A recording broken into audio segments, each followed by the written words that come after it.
Go. Hello, everybody, and this is the story of Joseph and his brothers.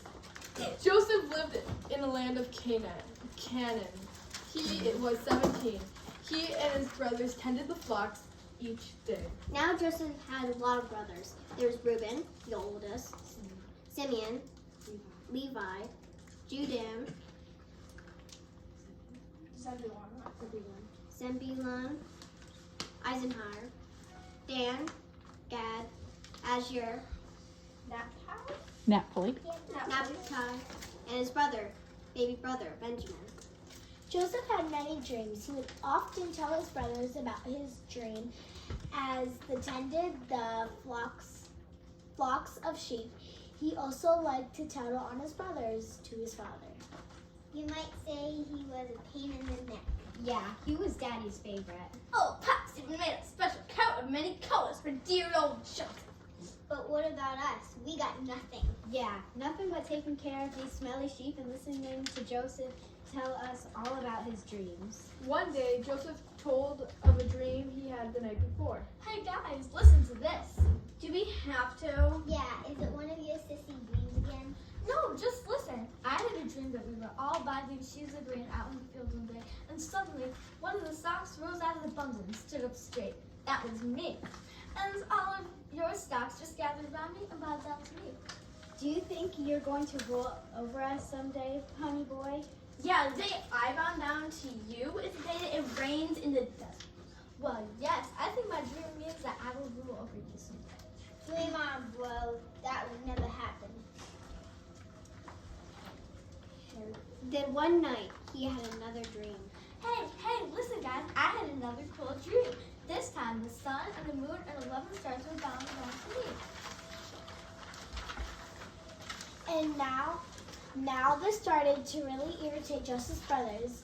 Not only did he have all their father's love and attention, he also kept saying he was greater than any of them. They started to hate Joseph. They began to think of ways to hurt him. Oh, okay. One day, while Joseph was coming to check on his brothers, they saw him coming from the distance. Here comes the dreamer. Let's kill him and throw him into one of these wells. Yeah, we'll say that a wild animal devoured him. Yes, then we'll see what comes of his dreams. Let's not take his life, guys. We don't want any bloodshed. We can throw him into the well, but don't kill him. Reuben, being the oldest, felt responsible for Joseph and planned on rescuing him later and taking him back to his father. So when Joseph came near, they stripped him of his special robe and threw him in the well. There was no water in the well. Well, that takes care of Mr. Know-It-All. Yes, sirree. Hey, who's coming? Looks like a caravan of Midianites to me. Why don't we sell the boy to them? After all, he is our brother, our own flesh and blood. Okay, ma'am.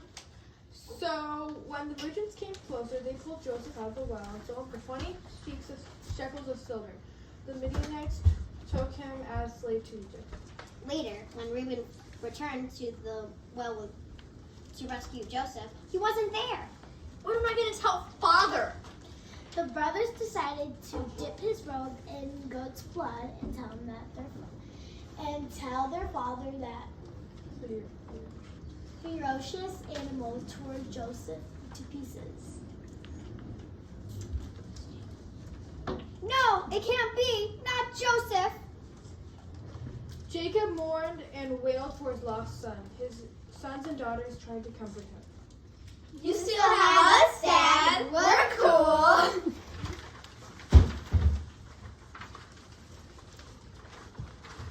We'll take care of you, Daddy.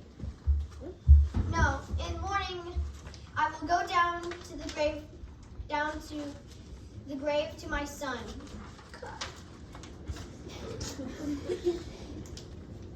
Meanwhile, the Midianite merchants had sold Joseph to one of the Pharaoh's official named Potiphar, who was captain of the guard. Joseph's story did not end here. If it did, then it would be a very sad story. A very sad story indeed. But God was not done with Joseph. In fact, the plan that his brothers had to hurt Joseph would turn out good. You see, God was still in control. He was still watching out for Joseph, just as he's always been watching out for you and me.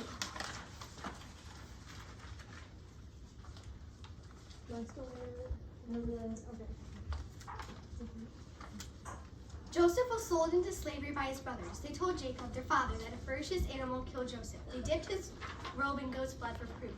Jacob mourned for his beloved son, Joseph. All was lost. Little did Jacob know that Joseph was alive and well in Egypt. God was not finished with Joseph. God was sovereign and had many plans for Joseph in their lives of his people, the Israelites. Now Joseph was taken down to Egypt. There he was given to be a servant to Potiphar, who was captain of the guard. Joseph was well liked by Potiphar. Potiphar saw that God was with Joseph and he prospered in all he did.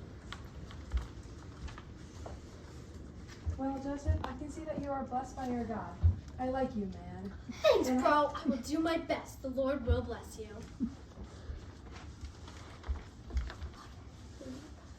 Now Joseph was a handsome guy. He had some guns, I tell you. He was strong and glorious, and the ladies began to notice him. Did you see Joseph yesterday? Oh, wait. Did you get a look at his muscles? My heart is all a twitter. Yes, mine too. I hear he is single. You wouldn't mind if I flirted a little bit with him, would you? Go ahead. Let the competition begin. I can't promise you I won't go after him, too. There was someone else who had noticed Joseph's good looks. In fact, Potiphar's own wife had begun admiring Joseph ever since he arrived in the palace. One day she spotted Joseph working. He looked very good to her and she wanted him to be her boyfriend. What? She's married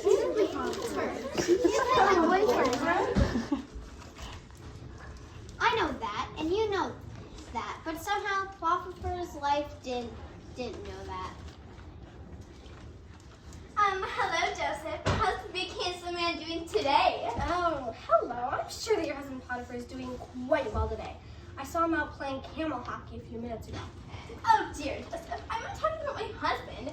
You're the handsome man I'm talking about. I don't think you should be talking that way with me. You are a married woman, after all. But my husband isn't as handsome as you are, Joseph. Take me out on a date, please. Take me out on a date, please. My master's put me in charge of everything in his house. He trusts me with everything. He said I could have everything in his house except you, his wife. How could I do such a wicked thing to my master and to my God? Well, I demand you go out with me right now. Kiss me, Joseph. No, let go.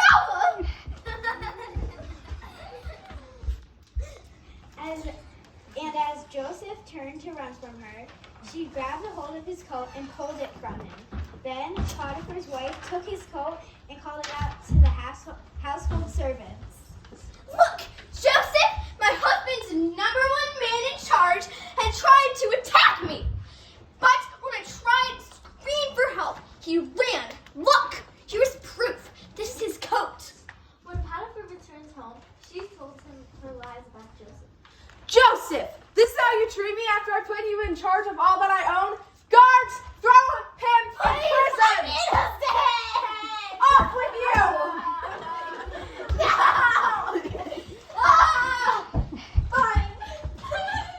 So Joseph was put in prison. Once again, our story seems to have a sad ending, but the Lord was with Joseph. He showed Joseph's kindness and granted him favor in his eyes of the prison warden. The warden put Joseph in charge of the prison and the prisoners. The Lord continued to give Joseph success in all he did. Pharaoh put Joseph in charge of the whole land of Egypt.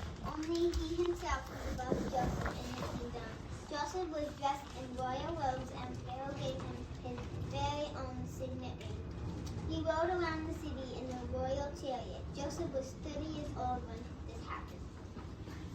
Prosperous dream came past as Joseph had said. For 7 years there was great wealth in the land. Crops grew in abundance, and there was plenty of food for all the land. During this time, at Joseph's command, much food was stored up for the 7 years of famine.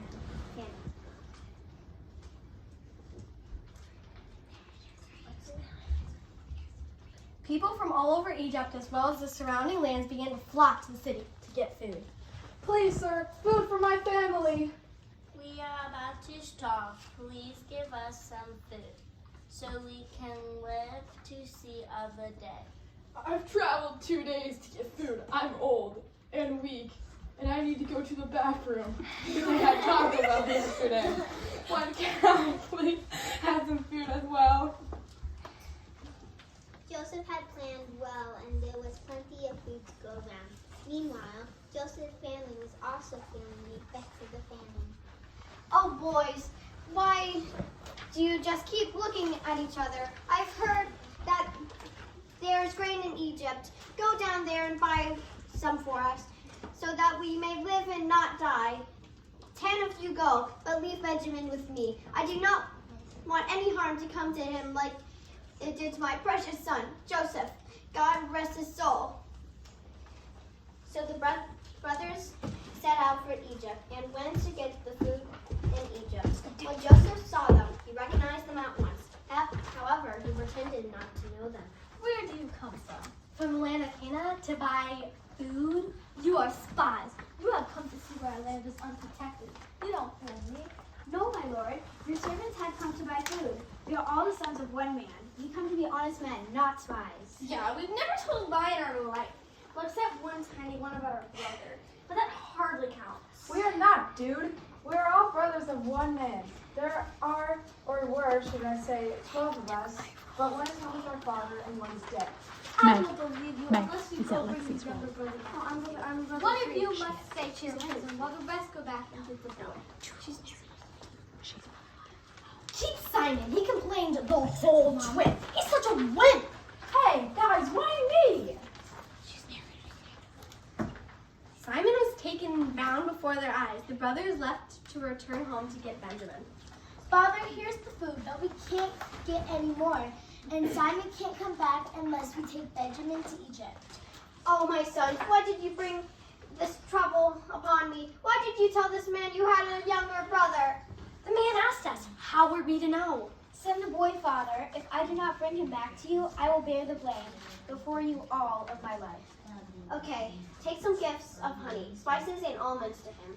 Take double the amount of silver needed to pay for our food. But bring Benjamin right back to me. I do not bear to lose 2 of my sons.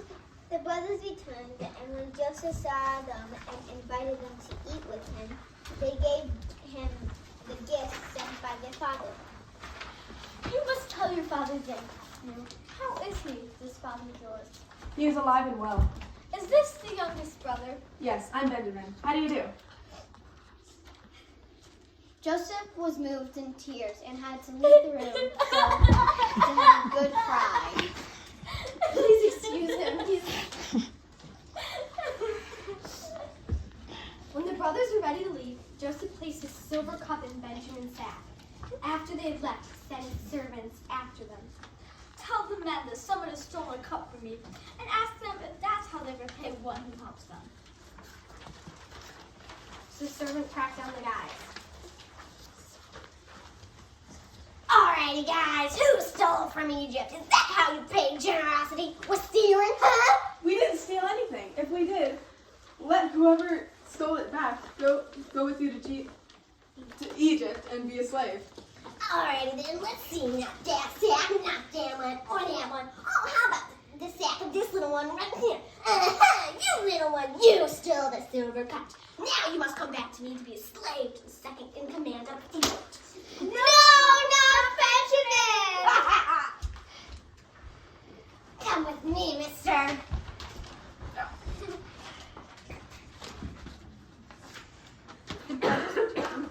The brothers return and begged Joseph to let Benjamin go. They bowed down before him. If we do not return Benjamin to our father, he'll just die. Not only that, we may be grounded. I can't take it anymore. Look at me! I am Joseph. I am your brother. Remember me? You sold me into slavery. It's me. Don't worry. Don't be distressed. And do not be angry with yourselves for selling me here, because it was to save lives that God sent me ahead of you. He sent me here to save your lives and the lives of his people, the Israelites. What you meant for harm, God meant for good. Oh man, guys, his dreams came true. We did bow down for him. Go get your father. Tell him everything I have told you. Now give me some love, guys. Manly hugs and all. Bring it in, brother! Oh, holy kisses!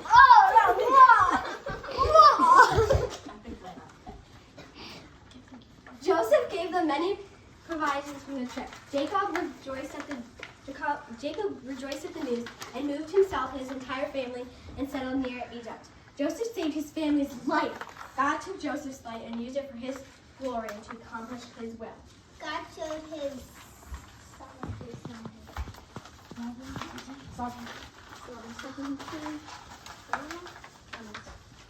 in Joseph's life. Even when all seemed lost, God was working out his plan for his people. Joseph teaches us to trust in God's sovereignty and to show forgiveness to those who hurt us.